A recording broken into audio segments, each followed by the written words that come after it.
Canadian artists get better with age. Most senior artists say they're still doing their best work. Some say their best is yet to come.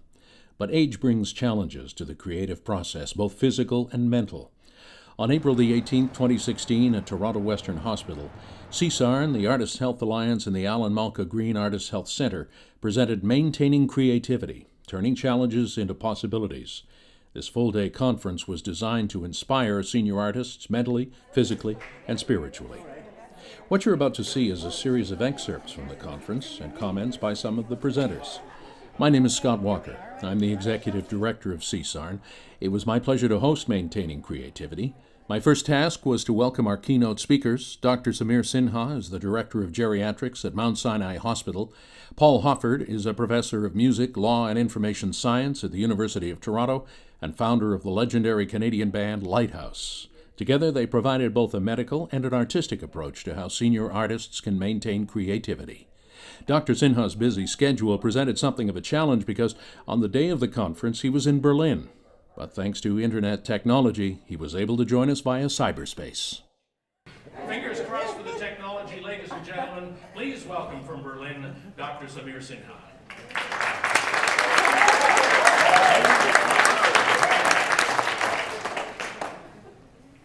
So thank you very much, and I think this really fits in really well with the idea of maintaining creativity, because when we had a situation where I had to be out of the country, when Jan and team said, okay, what are we going to do? We said, well, how can we make this actually work? So we really put a lot of creative minds together today because I didn't want to miss this event at all, and so I think we're going to have a little bit of fun this morning. When I first saw that the topic of the conference was maintaining creativity, my thoughts were, I've never had any problem maintaining creativity. I've had problems that all artists have, which is maintaining your audience and trying to maintain some earnings. But when I got down to it, I thought to myself, of course, what's the most obvious metaphor for people in my end of the creative business, which is music? And it's basically Mozart and Wagner. And Mozart was the child genius who created 600 fantastic pieces of music before he died at 35 years old. And that's obviously like an early stage in your life. And then there was Wagner. He was a guy who, between the age of 50 and 69 when he died, had his massive creativity and productivity.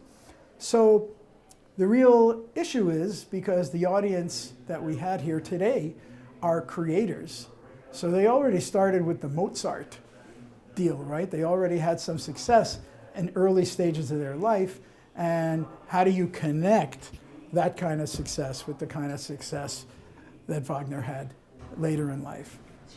Following the keynote addresses, participants were given a choice of several workshops to attend, each presenting a different approach to inspiring healthy and creative careers. Why is everything going by so fast?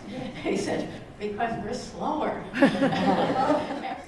Well, the spirituality workshop was constructed to be very interactive because we had representatives of all the arts in the room and senior artists who obviously have had a spiritual life, but our focus, because the name of the conference is Maintaining Creativity, the focus was what spiritual practices did you use when you were injured or had a devastating illness or a loss? How did you get through it spiritually? Because we feel, as artists, we know that that's a very seminal part of any kind of health and healing recovery time. We presented a multidisciplinary approach to osteoarthritis. So we started off explaining what the condition is and how it's very important to have a holistic approach, either for the therapist that you get help from, but also as a self-care management. So there was the mechanical, physical, hands-on, exercise component, chemical, nutritional, remedies component, and then tying it all together with psycho-emotional component to the condition, looking at all factors. We covered the broad areas: literary works, dramatic works, musical works, and artistic visual works. and delineated some of the subcategories, including digital works and computer software programs actually attract copyright as well. So lots of different details to look at, but hopefully our practical tips when we post them on CSARN's website will provide a checklist for creators when bequeathing their copyright estates, and that's for all the disciplines. If you're talking in a professional context, what the value and benefit is of somebody who may be a senior artist, there's an immense number of benefits for you with respect to positioning yourself, developing a personal online brand, making, if you're, say, a visual artist, making your art available to people so they can see the quality of what you do. If you're a writer, using Twitter, for example, as a means to engage with people about contemporary ideas. So it's simply a matter of you determining how you want to use it. I would argue very strongly, though, that for a senior artist, having a personal online brand that truly reflects who you are and what your contributions are and will continue to be, social is the best place to do that. As a psychotherapist, I'm really aware of how important it is to be able to calm our anxiety. We have very good reasons to be stressed and anxious, but if it gets too extreme, then we go into that kind of fight-flight mode, and our creative brain goes a bit offline. So today I did a guided meditation on helping to bring a soothing, calming, healing energy into the body, into the being. So you can, even though the meditation itself was a few minutes, when you're out in the world or you're in your studio and you feel stressed, you can evoke this good feeling, and it lowers your cortisol, it lowers your tension, produces some endorphins, and it allows you to think clearly and allows you to access your inner creative self. To round out the day, participants gathered for a lively, freewheeling panel discussion featuring prominent artists from different disciplines explaining how they maintain creativity. Ever since I can remember, all I ever wanted to do was paint, and when I'm happiest is when I'm in my studio. It's what keeps me sane, it's what keeps me grounded, it's the balance that I need in order to sustain a healthy lifestyle. When I do get depressed, it's usually because I haven't spent enough time in the studio. And as soon as I go in there, it's magic time, and I'm happy again. So I just keep doing it. I feel so grateful that it's the outlet that seems to work for me the best. From the outset of my career, I was all along picturing different aspects of the dance life. So being a performer, being a teacher, being a choreographer. And at different times in my career, I focused more intently on one of those or another. So I was able to move on a creative level. I think I was able to move quite smoothly from one focus to another. You can look at it from the inside and you can look at it from the outside.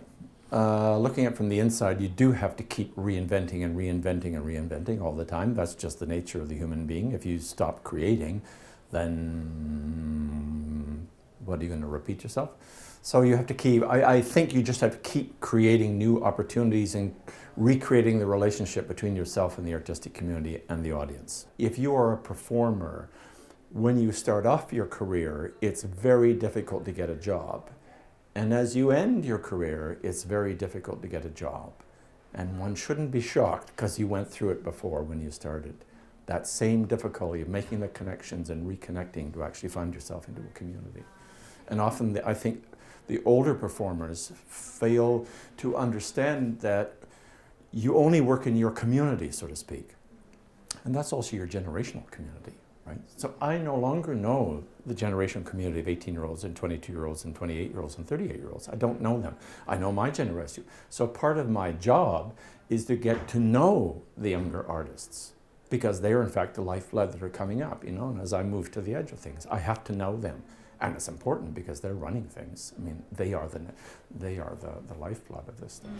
You don't expect, if you are black and a woman, that there is some set of institutions that is going to look after you. The challenges, I think, of being an artist are no different at any age. They're the same when you're young as when you're old. There are a few opportunities, however, that come with being older. Specifically, you know that you will live through the disastrous things that happen to you. If you're still doing it at 60, 65, 70, you've lived through a lot of bad times, a lot of dry times, so you don't worry about it so much when it happens. That wallowing that I used to do in self-doubt and what will happen next, I don't have time for that now. I know I will live through it, and I've got to go on to the next thing.